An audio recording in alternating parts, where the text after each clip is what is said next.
Hey, welcome to Mad Dog's After Show. You are along for the ride with the Mad Dog and Cole, the maximum downforce Farrell. Hey, anyone can start a podcast, but nobody should start a podcast. Except us. Saturated market. I decided to fly through the air and live in the sunlight and enjoy life as much as I could, and that's just what I'm doing. Okay,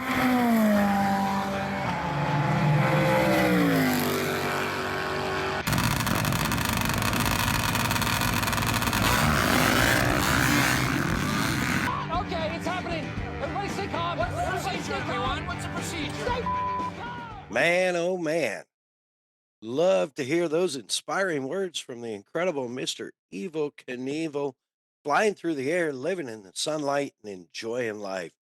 Tell you what, dude, we have been enjoying some life, haven't we? Absolutely. Haven't had a lot of sunshine out here, though, which is unfortunate. Yeah, that's kind of a bummer. I'm sorry to hear that. We got a little cloud right now, too. But, man, we're so lucky to be able to do the crazy stuff that we do. Uh, you know, just like all our service people out there fighting for our freedom. We're so grateful for you. We're so thankful for you, giving us the freedom to do this crazy show. And of course, Cole's favorite, the first responders. Love you guys. You guys have saved our asses so many times. We appreciate you. And, great shout out to all of our veterans and, of course, our, you know, families of those that gave all, the MIA, KIA. Thank you so much. Deep respect. And again, an extra shout out to all of our U.S. service personnel around the world. Thank you. Absolutely. Yeah. Got to thank our brave men and women of the military that let us even do this.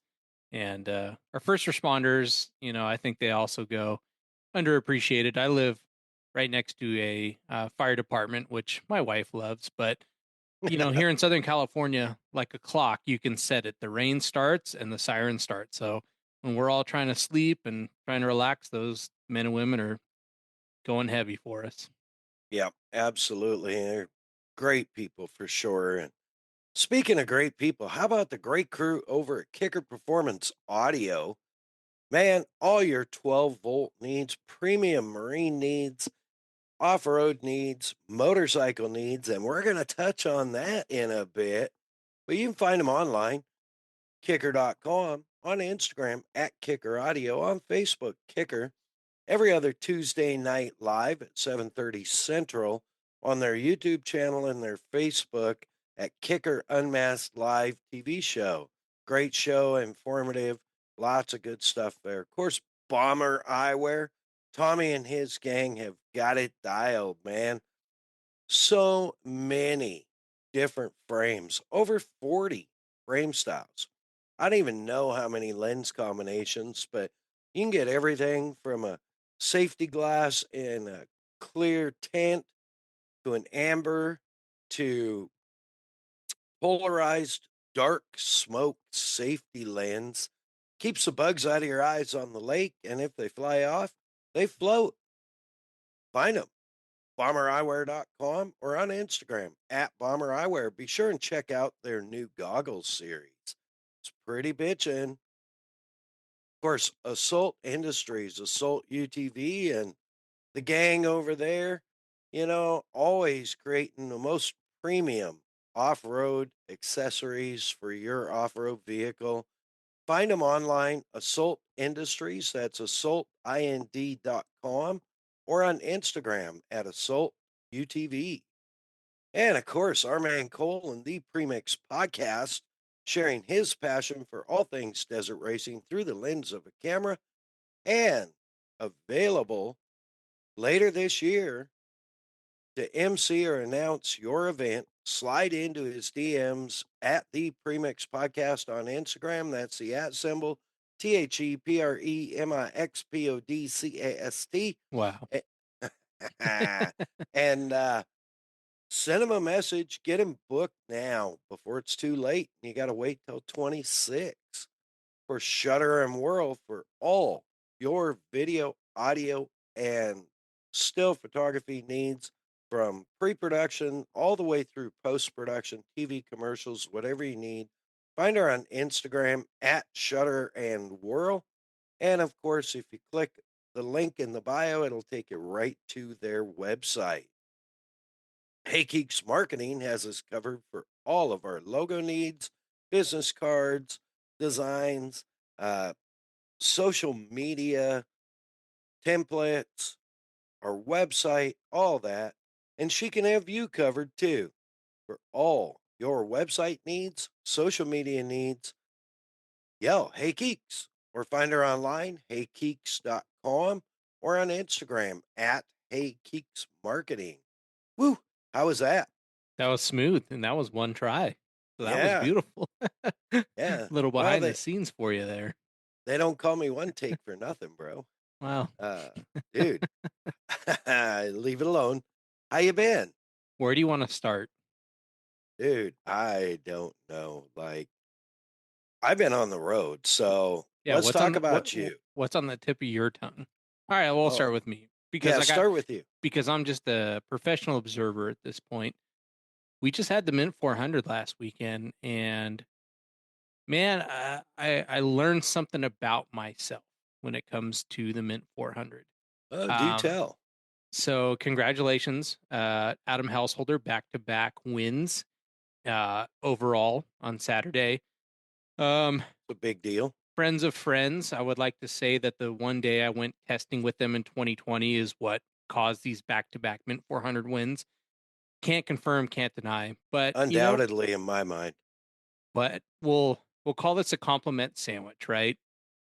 They talk about this in books where you got to say something nice, say something not so nice, say something nice. Here we go. So what I realized with the Mint 400 last week is that if you're into motorsports, and I got to make that caveat, I think off-road racing is so incredibly interesting because on the same exact day, Adam was on the last lap of a 100-mile loop and he had a 24-minute lead, which is huge, but that doesn't mean anything. He got a flat, which they fixed in 2 minutes, and that was scary. And so cut it down to 22-minute lead. Supercross was that same night. Cooper Webb had a 16-second lead, and it wasn't as interesting as the 24-minute lead of Adam Householder at the Mint 400.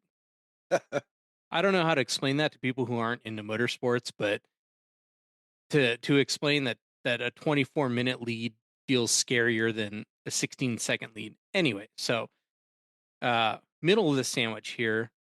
We love Jim Beaver, and going forward, let's make him the only commentator for the Mint 400. I will PayPal, whatever it takes, GoFundMe, because Jim is the man. Jim knows what he's talking about. Yeah, Well, just he's tough. been there, right? I mean, he's been He's there. the man. He's Yeah. dude. He's the freshest of the trophy truck drivers of that whole group. Yeah, So for sure. yeah, and then to end things, I saw people on my favorite website on earth, racedesert.com, saying that they were not watching because the camera coverage was so bad. And I'm like, dude, 6-7 years ago, we didn't have live coverage in desert racing Right. with drones and live leaderboards and finish line shots and starting shots. So I'm like, man, I think we're getting a little soft because you used to have to look in Score Journal or something 2-3 weeks later, Cycle News next week, find results, and it's like now we're complaining about camera angles on a 100-mile course. That's the Mint Right. 400. Thank you. And to add to that insight, I personally have been involved with the production of the Mint 400 several times Yep. and worked as in essence, part of my job, among many, was camera crew support, camera crew uh, uh, I don't know, Facilitator. for facilitator, yes. And those were the days when it was recorded and it came out, a month or two later on Fox one of the Sports on. sports channels. Yeah. Um, and you did have the live start. You would get the live start, and you would get the live finish on social media, if it stayed. And other than that, man, it was like all behind the scenes. The stuff that went into it then. I mean, there was at one point the first year I did it, and like I said, I wore multiple hats, Yeah. but I was on 4 different radios No thanks. for 22 hours. Yeah. So for those of you who are like, that the the coverage sucked because this angle or that angle or the GoPro kept cutting out. Um, dude, get a clue. Like, there's so much that goes into it. And I'm not saying they're perfect, And while we're on desert racing, I want to bring up an interesting fact. I'm sure you saw it today. Um, Fish's post about the desert amount and discombobulation between all the prominent desert race series in the U.S. And I just want to go on the record saying um, I support Fish's idea. I think there's some caveats to it that would have to be a secured thing for it to work. But to bring them all under one roof and put out, I would like to see obviously a lot more than the 5 desert races that he suggested. I would like to see 10 in the Yeah. U.S. But then I did read a comment on that thread um, that said, "How about you do a bunch of U.S., a bunch of score, and then have a championships brawl, if you will, to paraphrase anyways, Interesting. where you have, maybe the top 10 from each class on a course that hasn't been done before or something gnarly um that really brings the best of the best out. And I think it'd be great for desert racing in the US for sure. Yeah. I unfortunately I haven't gotten to see Fish's post yet, but he's been in a good way communicative. Cut that. Commu- No, there's our clip Communicate. for the week. Yeah, Communicative about his ideas. I think you got to keep Mexico and US separate unless you want to do this ultimate championship kind of thing at the end. Um, but man, it's I struggle, and I would love to hear your thoughts on this because I love the idea that if money was no issue, and that would be great in any topic in life, but if money was no issue, you could race desert any weekend of the year you wanted with whatever organization. The other side of things is like low car counts are going to kill it for everybody. And if you absolutely. have a race every weekend, how are people going to have a set date on their calendar? So I don't know if we need a tier system, which is our legacy best in the desert score, and then underneath have snore more um, works, So I don't know. I'd like to pick your brain on that. Yeah, I don't know, man. That's tough. I would like to see the what I would call the 4 major series, you know, um, Legacy, Best in the Desert, uh, the Unlimited, and what's the other one? Well, we got Um, score in the South. Um, Score is let's take Score out of it, okay, because I believe Score should continue to operate in their in Mexico their lane. program, Okay. and I think they do a good job. They've been doing it. Yeah, yeah. No. Sal does a great job. They've been doing it a long time. Um, so let's say the top 4 desert series. So Best in the Desert, Legacy, Unlimited. Unlimited, and there's one more. Who do you throw in there? And I mean, here's the problem with all that is there's just too many race series. I have to agree with him. Um, but if you could take those top 3 or 4 and bring them all together into one series and create 6 or 8 races that are all premier races and drop a bunch of the fluff, if you yeah, will, it would be a firm set on the calendar for the racers, right? for And, sure. I mean, not everybody wants to race in the Nevada desert in July, but too bad you're a racer, you know? Right. And that goes all sorts of way. But here's my big jumping off point is if we could get all the same damn rules, that would be Yes. wild. Because a guy Yeah. builds a class 11 car and they call them score cars because you can run them in the South because they have disc brakes, this, that, but you can't run them here. So it's like you need to build a car according to a rule book, and that's not helping literally anybody. Yeah. Yeah, I agree with that. And, to that point, it's really interesting because I was in Daytona for the season kickoff of American Flat Track, and Mr. Scotty Dubler of multiple fames, Scotty Too Hottie, the girls call him. And, I might call him that once in a while just for fun.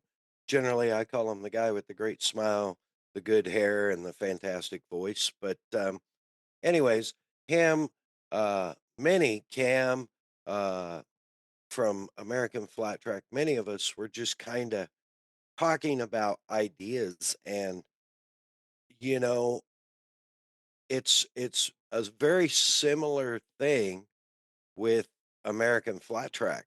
There's the AMA, American Flat Track series, right? I mean, they're the premier series.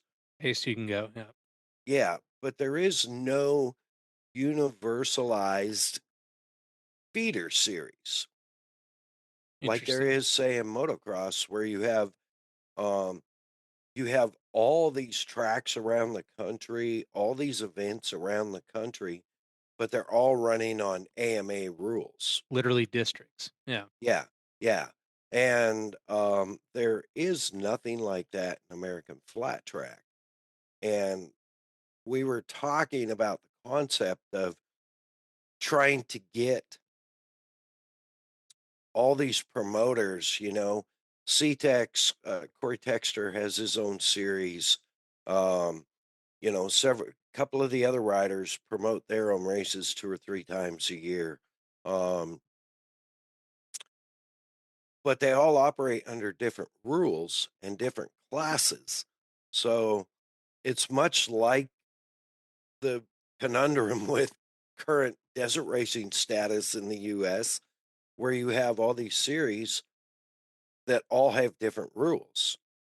And so, in essence, you're forcing your rider or driver or team to participate, lock down into one series because their vehicle may only be legal for unlimited off road. It may only be legal for, best in the desert. It may only be legal for legacy. Um, and it may not fit into the other two. And it's the same with all these race series around the country in American Flat Track. So it's interesting how The parallels. the parallel in that. Yeah. Same problem, different sports. Yeah. Interesting. Yeah. Yeah, for sure. And ultimately everybody wants to get to that top tier, right? But how do you get there if you don't have, I won't say it's easier through motocross and uh as a general. I'm gonna generalize, and I know the off-road guys are gonna kill me, the bike guys are gonna kill me, No, we're but I'm humble. gonna generalize all the indoor racing and outdoor Okay. racing Yep. on moto tracks, on dirt bikes as motocross, just for Perfect. the generalization of one lump of coal, right? So at least all these series and districts around the country are operating off of one set of rule book. I don't know. I mean, it Yeah. just makes sense to me, but you know, Well, and it's easy for me to say because I think I kind of got boots on the ground, but I'm like, I wouldn't be scared to roll up to Tech and Contingency to the Mint 400 or Parker Dam 500, all this stuff, because I'm like, like, here's the rules, whatever, it's off road racing. Like, it's sort of like a kind of laissez faire, like, who cares? If I can get past Bill Savage and the Tech team, I'm cool. Now, if you're telling me it's my first flat track race, I'm like, okay, yeah, you're going to go race Daytona flat track because that's the feeder series, because there is no easy feeder series. right? That makes flat track look so much more exclusive because it is, because there's, you got to earn your way. You got to, it's a long way to the top if you want to rock and roll. Where Right? off road racing, yeah, it's open, it's great, it's exciting, but when we're having limos go through beer bottle path, it's a little tough to figure out where our priorities lie. Right. Right. And ultimately, I mean, there is that entertainment side, um, What you need. which you need and you have to have because ultimately that's what pays the bills, you know? And that's something American Flat Track has done a pretty good job of. And I have a feeling that this year is going to be stellar. And we'll get into that in a minute. But yeah, no, and while we're on the Mint 400, I was working diligently all day. So thank you for the consistent updates.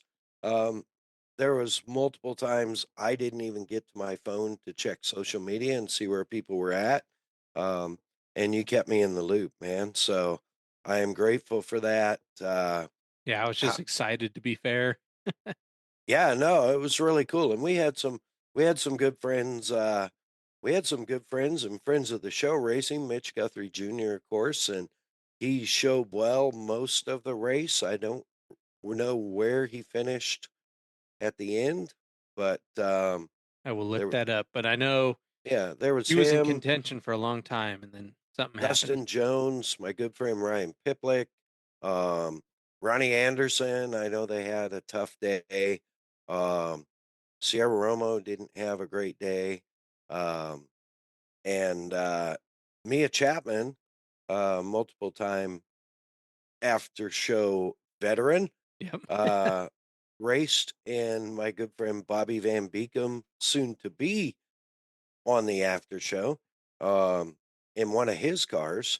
And I believe she did the first 100 miles or so. And they finished. I know they had a tough day. They had some repairs they had to do, but congratulations to our friend Mia Chapman on the finish. And let me know when you have those results because I'm just stalling right now. No, keep going because, well, you're a compliment sandwich. Very nice website, very nice live timing. I can't find any results. And if I can't find it on the first page of Google or DuckDuckGo or your own website, sorry. Yeah. Yeah, that's definitely an issue. So, you guys got some work to do there. Martelli's, and I know them. I've worked for them. I know them well. So please, Matt, take it with a grain of salt, but get your website fixed. Just need the crude PDF printout so we can read it. All I need. Yeah, that's one thing that Score is great about. Next day. Yeah, yeah, absolutely. Appreciate that about them so much. And they're clear, very clear to make it unofficial results. But they also certify very quickly. Yeah. And maybe these series, I don't know. Fish's whole thing was he needs $1 billion so he could buy out all the owners of all the series and homogenize them all into one race series. Pros and cons. No right answer. Yeah, exactly. Yeah. So with that, I guess, man. Oh, and Dustin Jones. shout out Battle Yeah. Axe. I think he did okay, but I think he uh, broke the front end of the car off again. did he? Damn it. Yeah. So, Yeah. but before we go any farther, Yeah. and we'll come back around to this in future episodes, but uh, faithful friend, loyal listener, Tyler Ellings had their Oh team yeah. attack the stock UTV class and came out with a P1. So hope to talk to Congratulations. Austin and the family moving forward. But Tyler, we know you're listening, and congrats, man, and hope you guys made it home safe and sound. So Yeah, great job, and it's no easy task, um, especially in that stock class. I know from my Vegas to Reno experience, um, where we had a little bit of everything. So, matter of fact, I stumbled across some screen grabs from the video that Toyo Tires Japan put out, oh, cool. and on my phone when I was cleaning up a bunch of photos. Just, I take pictures of everything. So every event, I probably take 500 pictures and then narrow it down to, you know, 50, 60, 100, something like that. So, yeah, I totally feel that. Great job. Uh, really impressive. So, especially a Mint 400.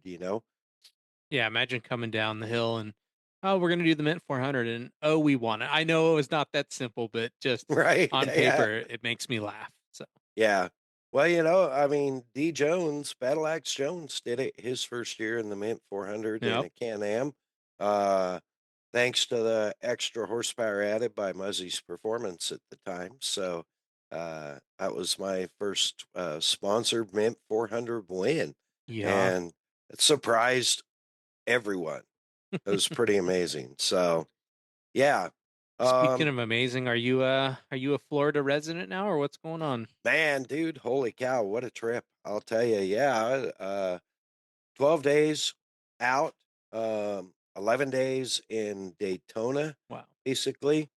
Cooked out real early, uh, and had jumped on the flight and boom, boom. Quick stop in wherever the hell I was, Nashville. Yeah. And, you know, all my flights were on time. I actually got into Jacksonville, Florida a little bit early and made the 2-hour drive. Got my Kia Soul, bright red Kia Soul rental. Uh, Dude, horrible to drive on the interstates. Oh man, Miserable. those CVT cars. Just that alone is Yeah, disgusting.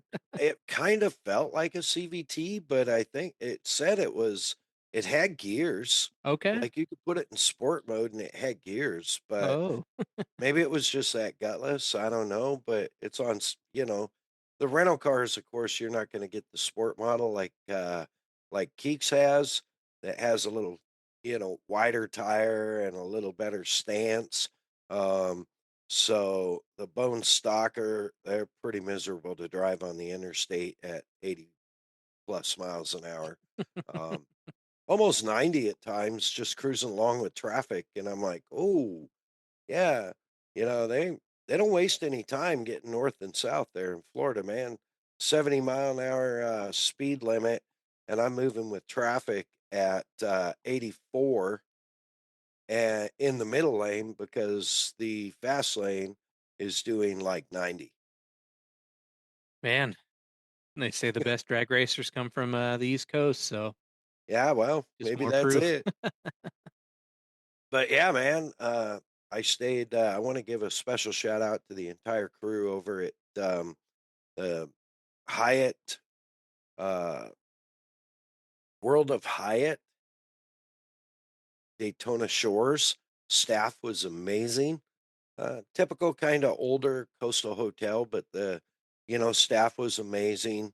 Um, didn't see one staff member frown the entire 11 days I was there. Wow. Uh, just just awesome, and that was during bike week, and so it was crazy. Yeah, man, I mean, it was Daytona, dude, like Daytona during bike week. So I was there for the MA Arena Cross Championships presented by Kicker season finale round 12 at the amazing Ocean Center in Daytona Beach. And then switched gears, packed up, got all my stuff moved to the American Flat Track warehouse in Daytona, and then moved on over to the Daytona short track right behind the Daytona Speedway, Daytona International Raceway. Um, and then when I wrapped that, I did something entirely new for me. I did a Bagger Nationals audio competition, which was just insane. And we'll get into that, but yeah, man, got there. Hotel set me up with a nice room. I actually right up over the beach, eighth floor, right up over the beach. Left the left the shades and the slider open, except for on the real cold nights. And dude, sunrise, woke up just before the sunrise every morning. So it was really cool. Got over there to Ocean Center. They're building the track. Brandon and his crew's building the track, and the AX team is getting things branded out. Um, Sadly, our great non-dirt from last year uh, had gone missing. Like 100 and I believe 124 truckloads. Dirt is so expensive too. Yeah, had gone missing from the storage area. So, they Conspiracy. so yeah, they sourced some new dirt. Um, they were a little bit shy. They certainly could have used about 30 or 40 more truckloads, but the guys did a great job of doing the best they could with what they had, and it was still quite sandy, so it did not pack, and it did require a ton of maintenance. Um, and shout out to the Vision Built track crew. They were busy as crap all night, keeping up on it. Um, but yeah, what a great night. I mean, what a great place to wrap up the championship. The attendance was amazing. The arena is incredible. It's beautiful. It's an older arena, but it's absolutely beautiful. Um, Very well kept up. And, I mean, it's Daytona Beach, dude. Daytona Beach, Bike Week, Good beginning vibes. of Bike Week. So, yeah, uh, racing was really good. I think I want to say Bitterman was back after a broken collarbone like 2.5 weeks earlier in Reno, or 3 weeks earlier in Reno. He was back and on the bike and um, doing all right. Uh, Man, I want to say he ended up having to come through LCQ. Yeah, he got third in LCQ, 15th in main one, and did not start main two. Yeah, it was just too much pain. He just was having a rough time. Um, as he said after the race, he's like, "Man, Daytona is just not my friend." Yeah. And I'm like, "Well, you come in, beat the shit, and expect to ride like a 20-year-old when you're a beat up 30-year-old, you know?" It, I mean, and the fact that, and I told him straight up, man, the fact that you finished fifth overall in the points with missing, in essence, 3 races due to injuries, it's a great job. I mean, that's a win, you Oh, know? fantastic. Yeah. Yeah. It was super, super cool moment for me was to see my buddy Mike Alessi back, you know. Vance Freese had wrapped the championship up the previous round, round 11 in Reno, or Prescott Valley, I'm sorry. Um, and sat out Daytona with the rumor that he had been ill. So maybe he was just sick of, I don't know. Travel. But but Mike Mike jumped in and rode for his dad, but it was really cool to see the 800 out there, and even cooler to see him take a main event win. Um, and being down there for the podium was just awesome. It was so cool, and he came off the track and he was pretty excited and everything, and they were getting ready to do the podium ceremony, and he came over and was smiling. I said, "Nice job, buddy. Welcome home." And he goes, Nice. "Man, I so bad want to come back next year. So you never know. We'll see." Hopefully he does. Might as well. Well, he's got great wife, great family, and I hung out with them for a bit. And on the final podium, he ended up third, I think, on overall. And he had his oldest daughter up there holding the trophy up for him and stuff. And that was just really heartwarming. It's really, really cool family vibe to our arena cross. It was a great way to end the season. Um, and I honestly, I've been so busy, I completely forgot who won main two. Um, but I was standing right there too. So Mike actually got second overall. Second overall. He Okay. had a. This is fun for us motocross guys. He got a first in main one and a second in main two. But Michael Hicks had a second and a first, and a two and a one beats a one and a two. So That's that is, correct. yep. So Ryan Brees sneaking into third position with a 5-3 score. And then honorary shout out to Anton Nordstrom from Gothenburg, which is in Sweden. So that's your top four. Yeah. Who finished the second main? Who won the second main? The second main was Michael Hicks. Hicks. Yeah. Yeah, so he got a two and a one to get the overall. Which was a great, great statement for him on that new arena cross team, the Newell Racing All Balls team, that was formed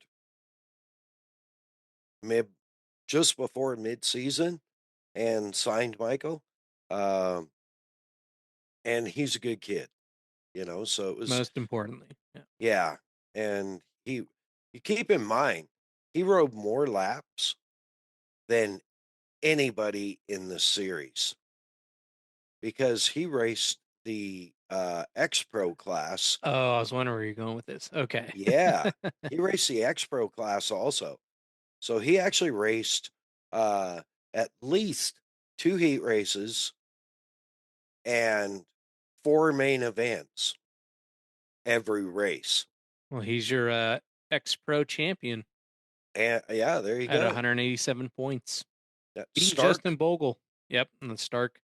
the Stark Varg AMA Arena Cross presented by Kicker X Pro champion Well Michael done. Hicks. Well done. Yeah. Whew. Didn't think I was going to get through that one.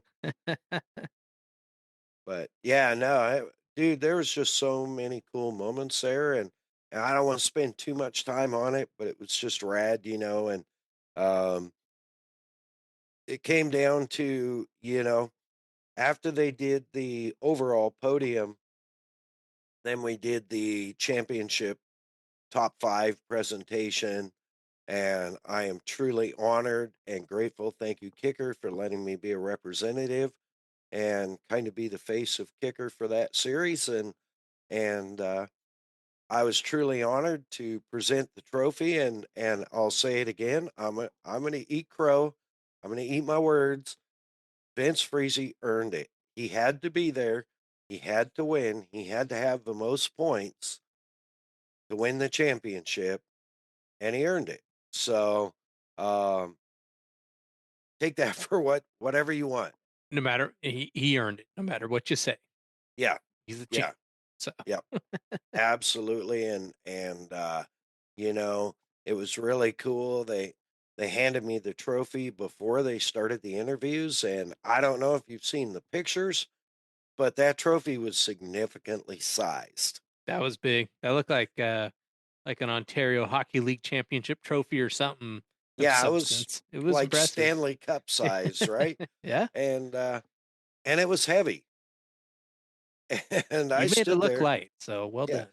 I stood there. It's a good thing I do my 8-minute high intensity workout every morning because, man, I stood there for what felt like half an hour. I'm sure it was like 3 or 4 minutes, and had to hold that thing 90-degree elbows without shaking or anything while You they did did well. the interviews and all that. And it was funny because I handed it off to Vince. I was like, "Congratulations, man.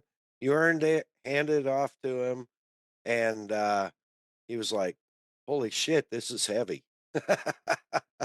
Oh, maybe for you, yeah. Maybe for you it's heavy. I get it. Yeah. Yeah. So, and then they wanted him to raise it over his head, which he was getting there, but I was afraid he was going to drop it on one of us. So I offered to help out, and he let me. So there's a great picture of the two of us holding it up over his head. That was super cool. And then we went on to, of course, number two in the series championship, which I believe was Ryan Brees. Um, Um, and then I yes, it think, was. Yep. yeah, and then number three was Michael Hicks. Man, what a close championship. It really was. And number four was Austin Politelli. Mm-hmm. Mm-hmm. And number five was Kyle Bitterman.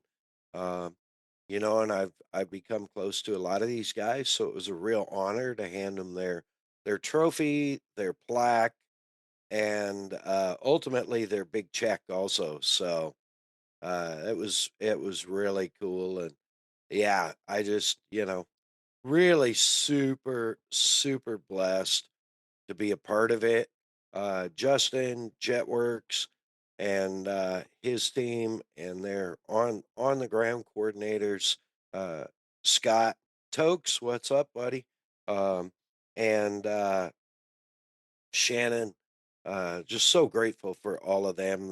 They've become family this year also. So, really looking forward to next year. We've talked about a lot of stuff. I think I've had 3 or 4 phone meetings, yeah, about 3 phone meetings with Wow. Justin since the series ended. So, um, and we talked about a lot of stuff, so super cool. But man, our boy Robbie, Superman Reeves from American Flat Track, I packed that crate up Friday night. Robbie met me over there at the Ocean Center with the trailer, and we forked the crate, the travel crate with all the booth activation stuff into that trailer and got it secured and rolled over to what I can only describe as Coolville, um, which would be the AMA Pro Racing headquarters, also like big headquarters for France Racing Group Wow. there in Daytona. Uh, Dude, there was still hundreds, maybe 100 of the trucks, support GMC trucks, support trucks that they use for the Daytona 500 sitting there. Um, just, just all kinds of stuff. There was a couple of limited edition Toyota trucks that they had used for the 500. Um, there's a Toyota Gazoo Celica Hmm. there. And so, of course, I was sending pictures of that to Seth and asking if that was his next ride. And do you have the Um, keys and yeah, yeah, ask him if I could take it for a burn. Um, but it was super cool place, and you go inside, and the wall in there. There's one wall that is covered with um, the history of champions of American flat track since the inception wow. of all pictures. And I mean, there's just so much cool in there that, you just you're blown away by it, really. I mean, it's just I could in one little room, I could have walked around for an hour and looked at cool stuff. That's amazing. Yeah, and y- not that it gets lost on those guys, but you hope that they walk in there and see that every day and remember what a big deal it is. Like what Yeah. a prestigious thing that's happening. Well, and I'm sure some of it probably does just get to that point where it's like, this is my office, right? Yeah. But a couple of things that I left out, I really want to get to about the um, arena cross. So, a couple of major things I left out was one, the first morning at the hotel, I met this nice couple from England who was there the entire time that I was basically for Bike Week, and they ride in England, and he rides moto in a Vet 50 plus class. Okay.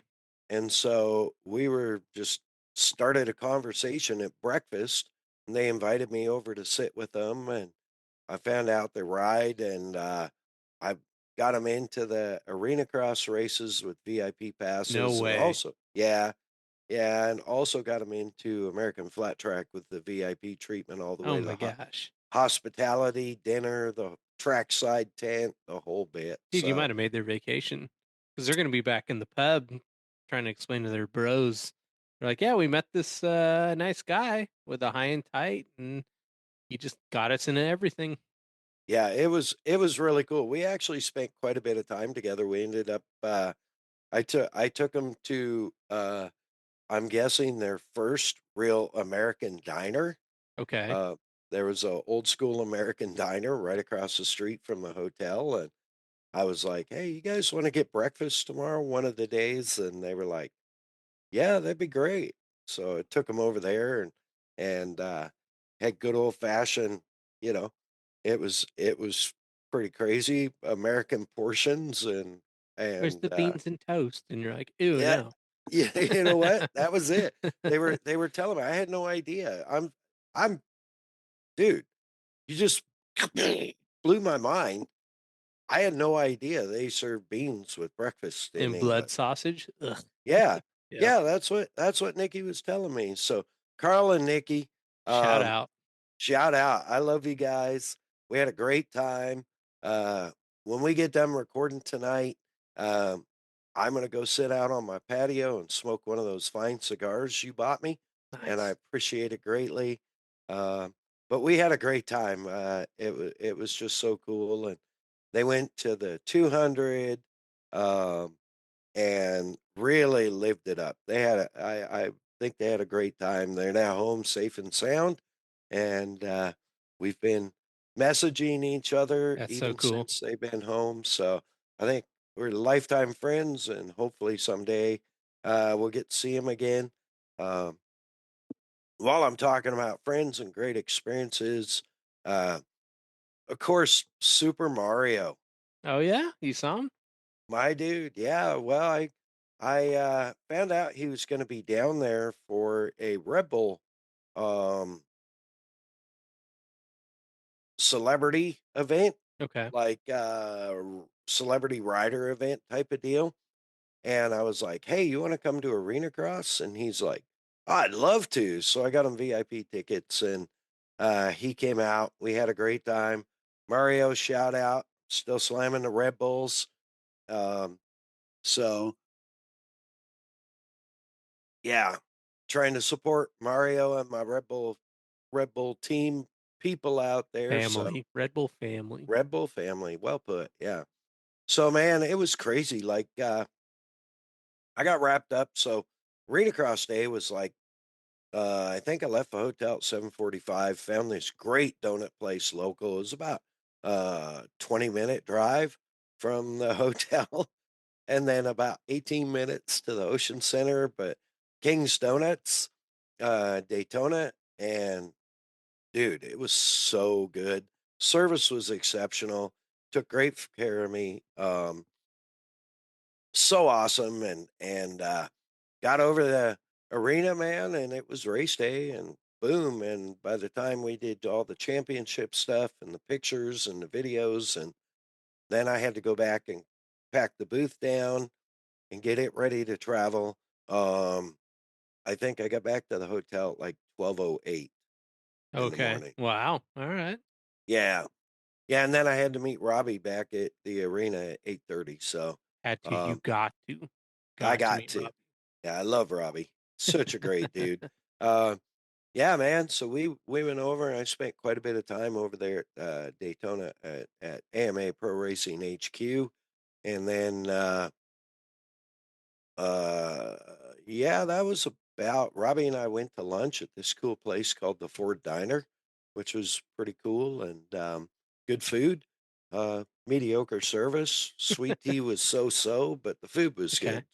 And the Too sweet or not sweet enough? not sweet enough. Oh, It interesting. was too cold. It should be kind of lukewarm with the ice melting into it, right? That's really the first sip you take of a big glass of sweet tea should be kind of warm. All right. I'll take your word It's, for it. it's the right way to I do it. have no opinion on the matter, but Yeah. I believe you. Well, you don't drink it because you don't want to be diabetic. I just don't care. No, I drink I like Coors Light. It's low sugar, low calorie. I By the way, how cool is this Assault Assault mug? Industries. Yeah, Assault Industries hook with the hookup, all the accessories you need. Can't even buy that mug. I mean, if you need it, Actually, true. yeah. Yeah, yeah. The So, anyways, yeah, I got that done, and then I had a couple of things I had to do Sunday, coordination wise and stuff like that. Morning and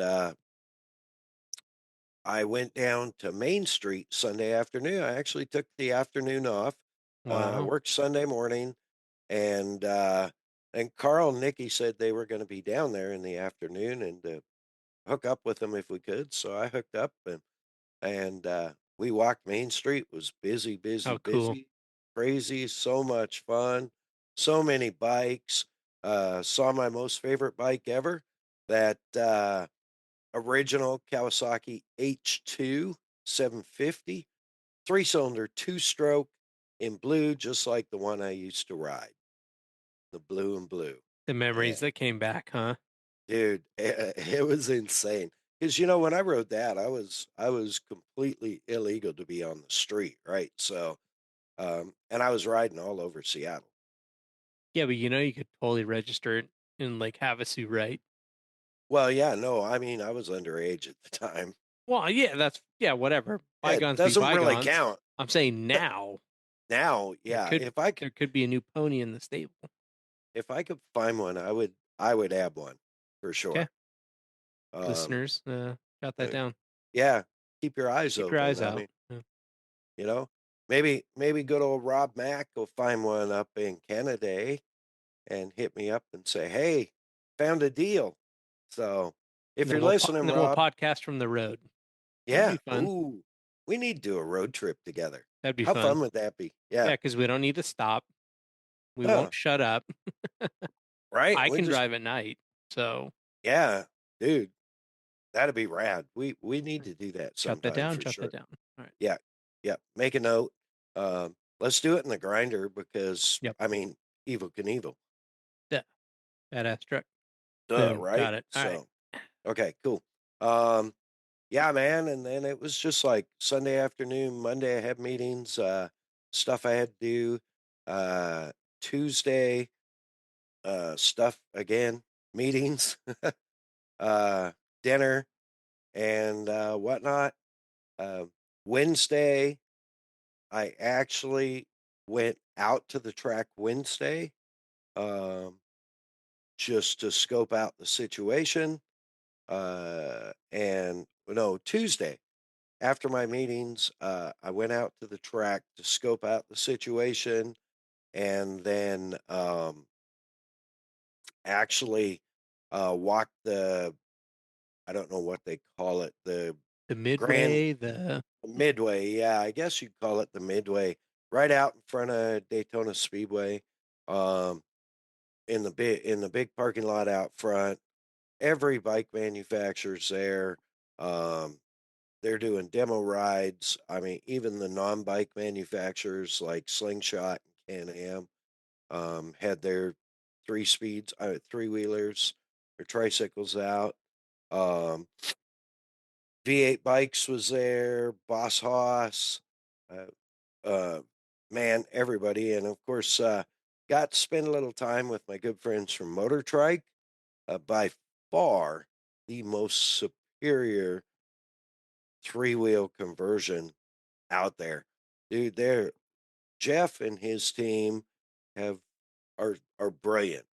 Like the way they build the setup, it's a complete module. So they have this module that they use for their three-wheelers, and they have it with either a drive shaft feed with a Hmm. differential or a belt feed with a differential, independent suspension, airbags, uh, coilovers, uh, inboard disc brakes,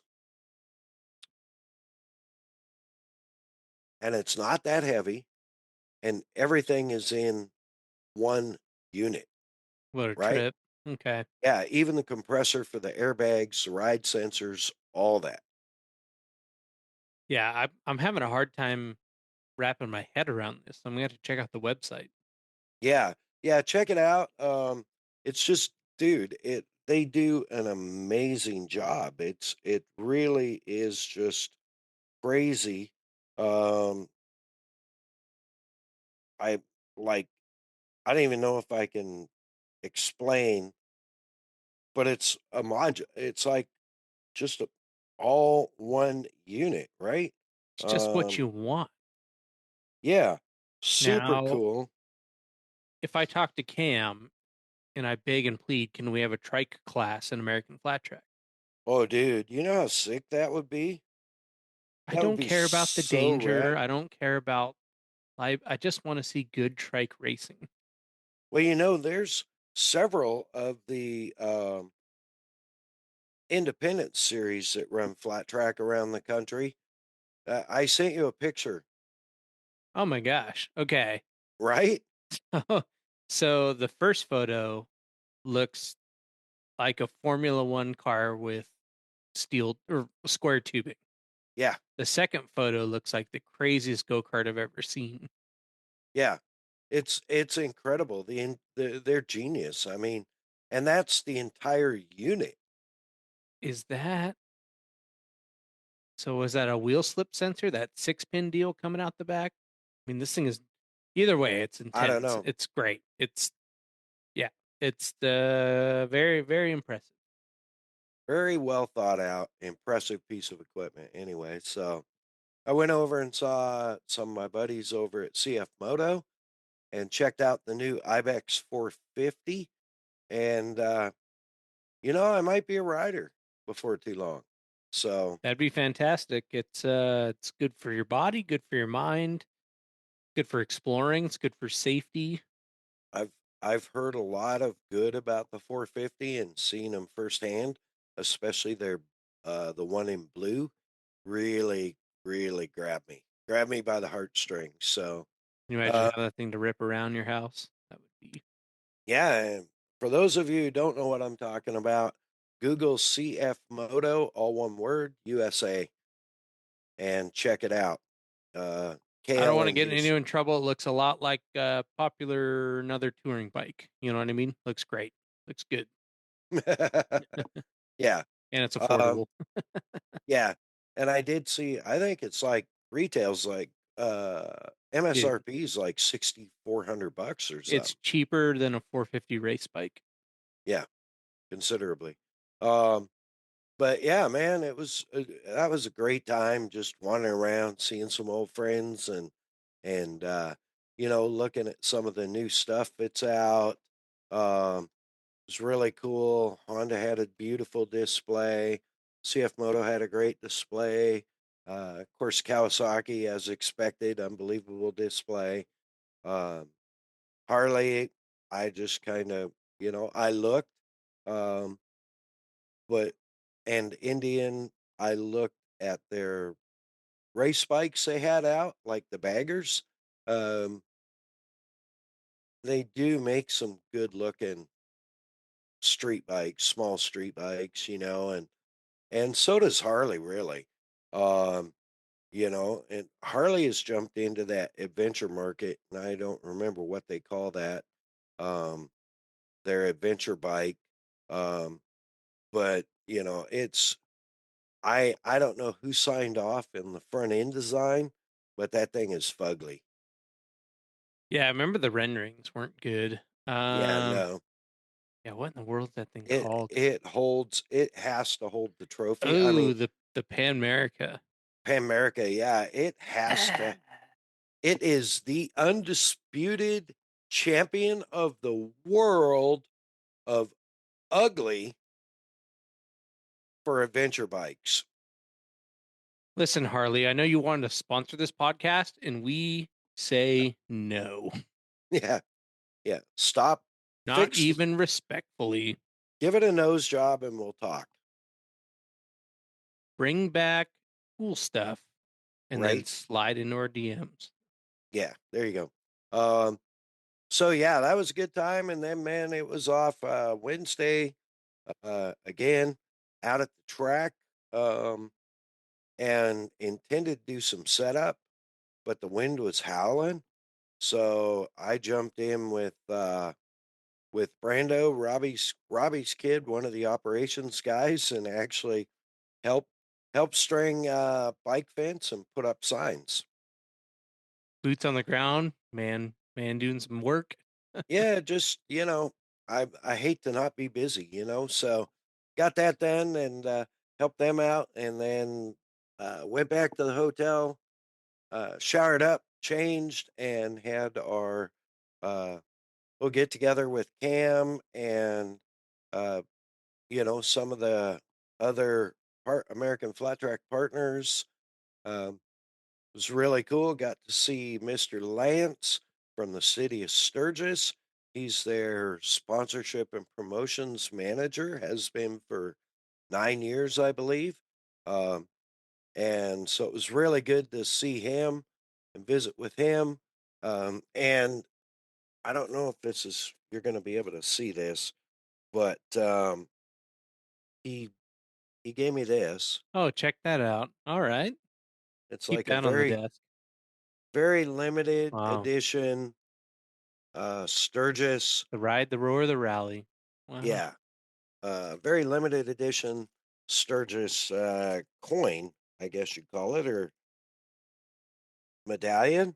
Um, Medallion, challenge coin, something, something. yeah, challenge coin, I guess. I was super cool, really nice of him. It was good catching up with him and a few of the other people, said hi to Jared Mees and shook his hand.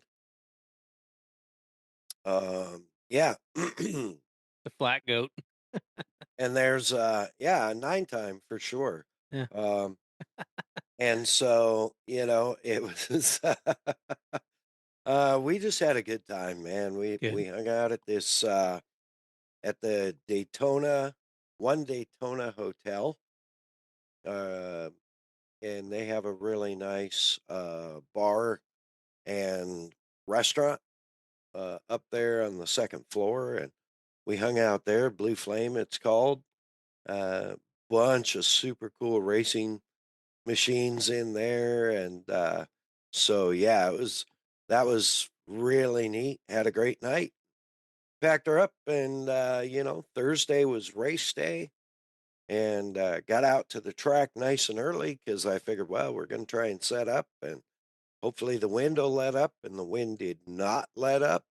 Um, and it was blowing like 25 with gusts to 35. It was a beautiful day, but it was just windy, and I was afraid I wasn't going to be able to do any kind of setup.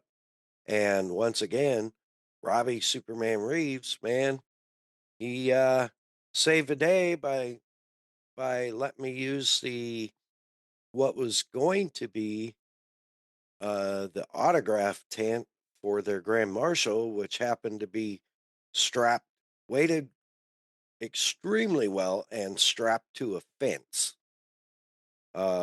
It's a 10 by 10. I usually do a 10 by 20, but I did a micro setup, so I was really, really happy that he let me use that. And man, we just had a great night. Attendance was good that night for a Good. Thursday, and the racing surface. I guess they put new dirt down.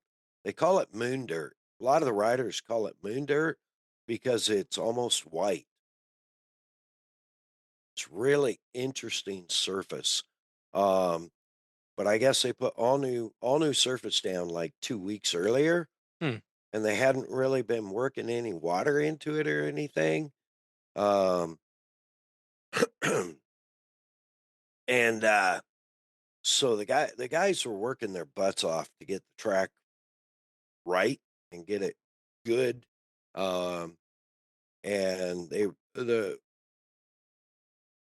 it was very unpredictable Thursday night. It started developing a hole Oh no. in, yeah, just basically at the acceleration point in turn four, when you're starting to get back on the throttle hard. Um, and about midway down the front stretch, it actually rutted up in a few places and developed a hump or a hole. So they worked their butts off, and that kept coming back all night. And there are several spots that they really struggled with, uh, but you know, it made for great racing. I mean, Yeah, normally with flat tracks and holes and all that stuff is bad news. But if the racing is good, yeah, how can you argue? yeah, and the way it ended up, you know, there's all those haters out there that say, "Oh, there's no race Harley, there's no race Indian." You know what? We're back to the way it should have been. Um, and if those guys would have built the bikes into production bikes like they said, they would still be out there. So it's on them as far as I'm concerned. Um, and so we ended up with a Yamaha, a KTM, and a Kawasaki on the podium. Interesting. Interesting. Yeah, it was superb racing. It was exciting. That was on the twins podium, of course. Uh, and the singles presented by Kicker Class, the racing was superior. Cody Kopp, actually, who has gone allegedly left the series and will be racing for Kenny Roberts Racing Flat Track Racing, Fast Track Racing. My good friend Arnie and Kenny Roberts have partnered for the feeder series for Moto America. Um, and Cody Kopp will be their rider, road racing.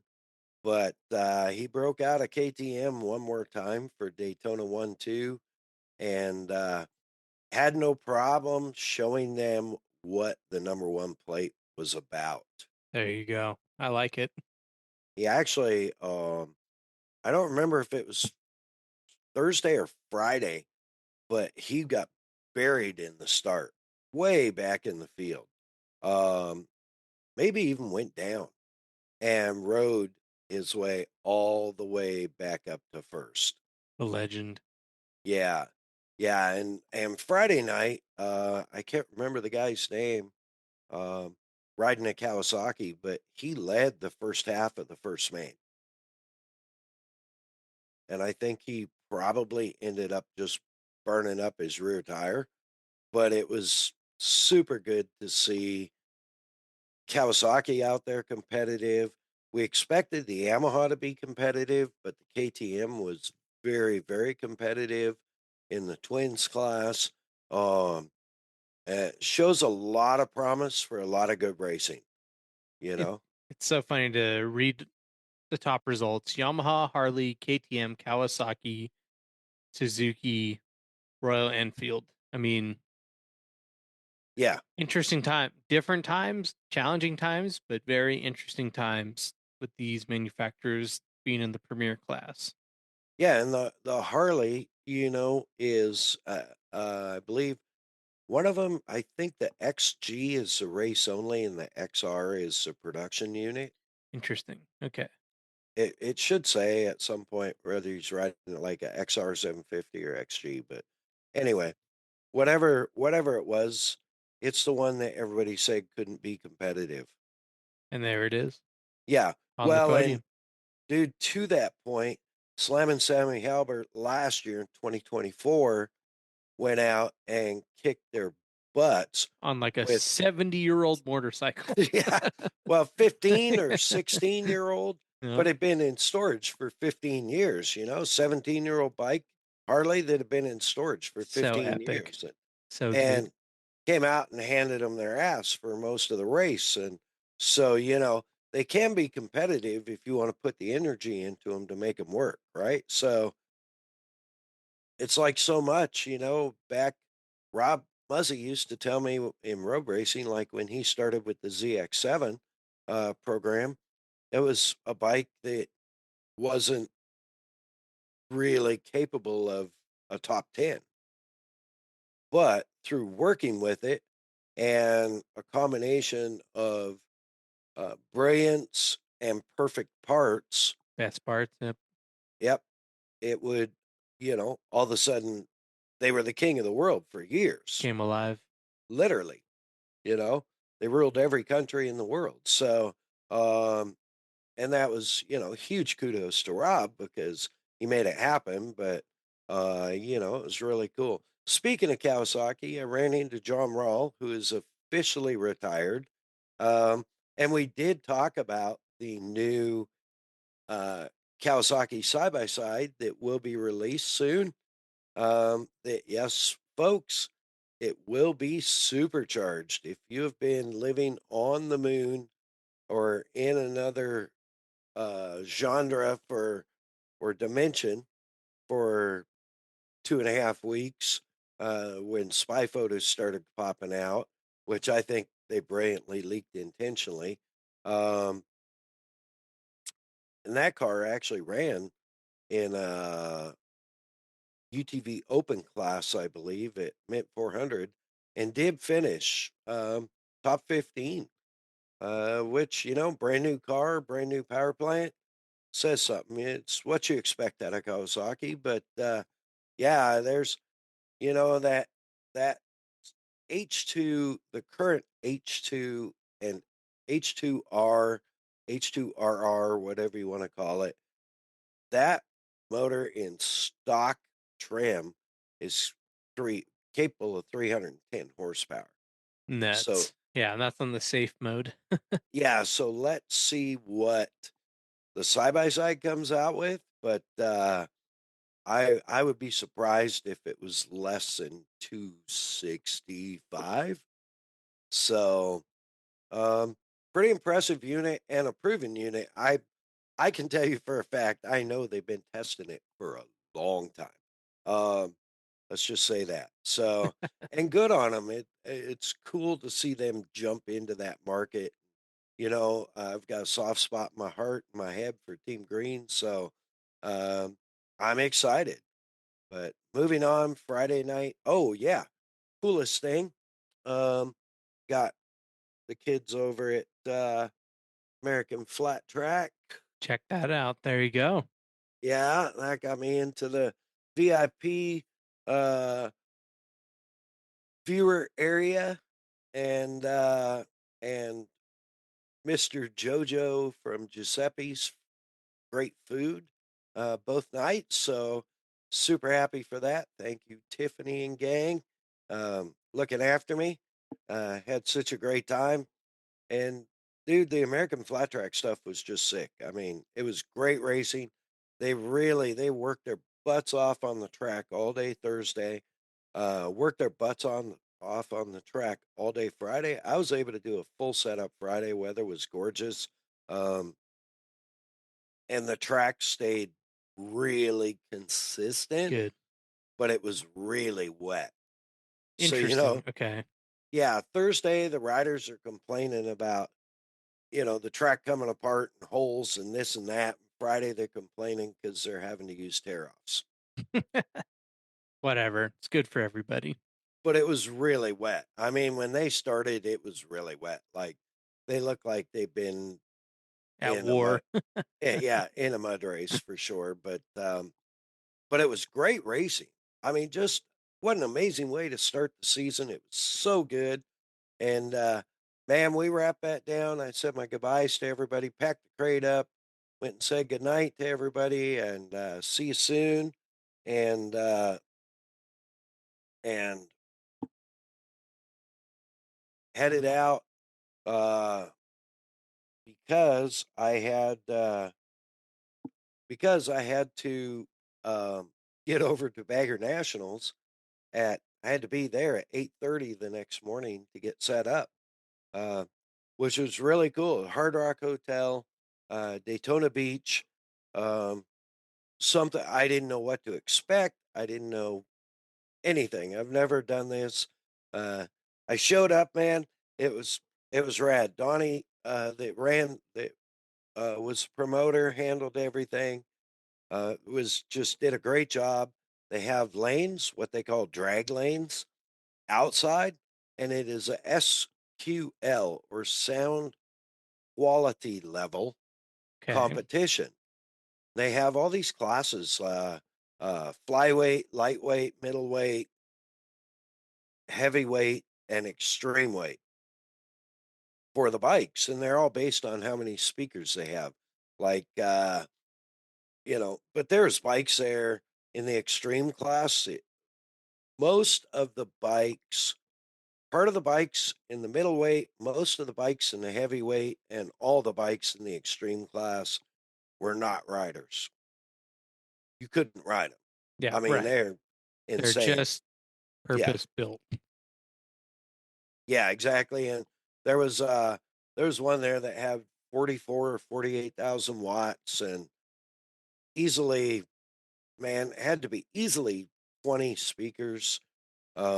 Totally non-rideable, size of an Austin Mini. Um, yeah, massive, massive machine. But there was literally millions and millions of dollars of custom motorcycles with audio from all different levels, from these bikes that people ride every day to bikes people ride most of the time, and they're all competing uh, through a panel of judges for sound quality, best sound quality. Super cool, um, just insane. And I've never seen so many big wheel bikes in one place, and some of them were just like so extreme. I can't even describe it, just insanity. Uh, there was one there that had a spider web machined front wheel. Had to be a 30-inch front wheel. Jeez. Um, dude, yeah, and it was machined all the way, spider web machined all the way down onto the rim out to the bead. Not my world, but I appreciate it. Yeah, that had to be a $10,000 wheel, $15,000 wheel, just the Crazy. wheel. Yeah, and it was a neat event. So they had their heavyweight, I think middleweight, heavyweight, and extreme were out on the patio on the ocean side, which was super cool. The vendor area was in the area in the middle, which would have been like it's just a big room, right? Like a conference type room. Um, it's really cool. And then outside the lobby, go out outside the lobby, they had the competition lanes, the drag lanes for the other classes because those classes obviously are much, much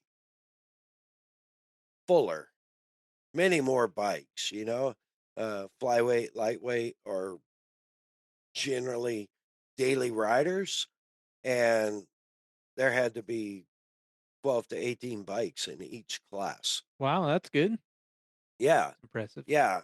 So, and they hustled their way through all the did a great job of getting through it, and um, then they'd go down to the final four in each class, and they moved the final four of each class out to the patio, to the drag lanes in the patio, and they get rid of the drag lanes, and it's just like it literally has this coliseum feel to it because it's this circle. There's two bikes in there. They have a minute and a half to prove how good their sound is to a panel of judges. Um, and it's really cool. And then the champion gets like a belt, like a boxing That was belt, cool. champion belt, Yeah. or the Wrestling belt. wrestling belt. Yeah, yeah. So, and Kicker sponsored the middleweight class, and I was able to be out there. Winner of the middleweight class got a belt and $2,500 cash. So they handed me, for whatever reason, obviously they didn't know me that well. They handed me $2,500 cash, um, which I did end up giving to the winner, um, without taking a commission. I should have, but um, and the belt was just rad. So I was able to be out there for the final four of that, present that, and it was cool. It was rad. Great attendance, so much fun, um, and man, what a week! I mean, just there was so many bikes in the hotel parking lot every morning, and um, if you got back to the hotel after 6 o'clock at night, you couldn't park. Wow. Um, Maybe nice to see that Bike Week is doing so well. But if you were late, that sucks. Yeah, well, they had a alternate parking lot across the street, the A1A, Atlantic Avenue, which runs right up Daytona Beach there, Daytona Shores, and all that. I don't know where all it goes, but um, yeah, man, it was it was crazy, just unbelievable. And the week went by, well, a week and a half went by so fast, almost 2 weeks, and just being busy and doing stuff, and keeping busy. And it was just, yeah, man, I don't know. I'm like at a loss. It's so hard to explain how cool the Bagger Nationals were, how great it was, what a great experience. I hope I get to do another one. Um, it was just crazy. I mean, just nuts. Well, welcome home, and I'm glad to see Bike Week's doing so well. Yeah, thank you. It was a good time, and of course, you know, it's Daytona, and there was all kinds of craziness on Main Street when I went down there, and um, there was all kinds of craziness pretty much everywhere you went. It was really cool, but you know, it was great to see. I was very bummed to know that it was the end of the season for the AMA Arena Cross Championships presented by Kicker, and it was tough to say goodbye to Shannon and Tokes and the rest of the crew, Sean, Andrea, and the crew. Um, they really have become family, and we, they've been my road. They've been my roadies for you know 18 weeks, so Right. 16 weeks. So, but the saving grace was I went straight from that to my American flat track family. Um, Sidebar on that, little change in the broadcast booth. Scotty Dubler and someone else, Ralph Shaheen, did not return this year. Um, but Kristen Beat, the one and only Emmy Award winning Kristen Beat, was there. And it was so good to see her. And, of course, Scotty, Cameron, Robbie, Bobby. I mean, the whole crew, whole American flat track crew, Reverend Rizzo, Chaplain Rizzo, uh, that did our Christmas special with us. And it was really good to see him. And man, I would stick a fork in it and say it was a great week. Um, Here it is. I got home Sunday night, And here I am Wednesday, still playing catch up on reports and stuff, but I'm not hating it, you know? Yeah. Yeah. Yeah, it's like just so stoked. And um, yeah, man, we need to wrap up. We're on time. Ooh, yeah, I'm here for it. I'm hydrated. I'm ready. aren't we? Yeah. Yep. Well, I don't know. My computer is on way different time. We're about an hour and a half in. So if you've listened Oh this yeah, far, it's thank you. time. Yeah, thank you. Appreciate that. Well, let's wrap it up. Let's stick a fork in it. We got some good stuff coming up in the next episodes. Man, we're sure grateful for our incredible partners and sponsors, Kick Performance Audio, for all your premium 12-volt needs, whether it's boat, truck, car, motorcycle, whatever you need. Find them online, kicker.com, on Instagram at Kicker Audio, on Facebook, Kicker, every other Tuesday night live on their TV show, Kicker Unmasked Live, YouTube or Facebook. Bomber Eyewear, Bomber Safety Eyewear, Bomber Floating Eyewear, Bomber Badass Eyewear. Find them online, bombereyewear.com, on Instagram at Bomber Eyewear. Be sure and go and check out their over 40 styles of frames and hundreds of thousands of combinations of lens options. Check them all out. When you hit purchase, get to your cart, be sure and enter MAddOG20, MAddOG20. Get yourself a little discount and let them know the Mad Dog sent you. We appreciate it. Of course, Assault UTV, Assault ATV, Assault Snow, Assault Industries. Find them online, assaultind.com. That's assaultind.com.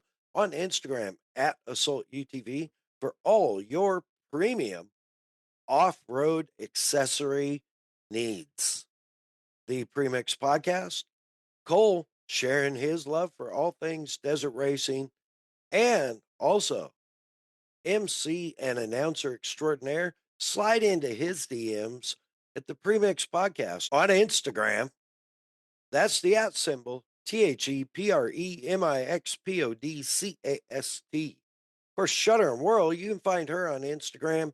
Her website's really long, so go to her Instagram at Shutter and Whirl. Click on the bio, click on the website, see all their services from still photography, pre-production to post-production. And thanks for taking care of all of my audio mess ups. Shutter and Whirl got you covered. Hey Geeks Marketing has us covered for our website, MAddOG'sGarage.com, and all of our social media templates, our business card designs, logo work, anything that you need, she'll have you covered from website building to social media campaigns. Need some help?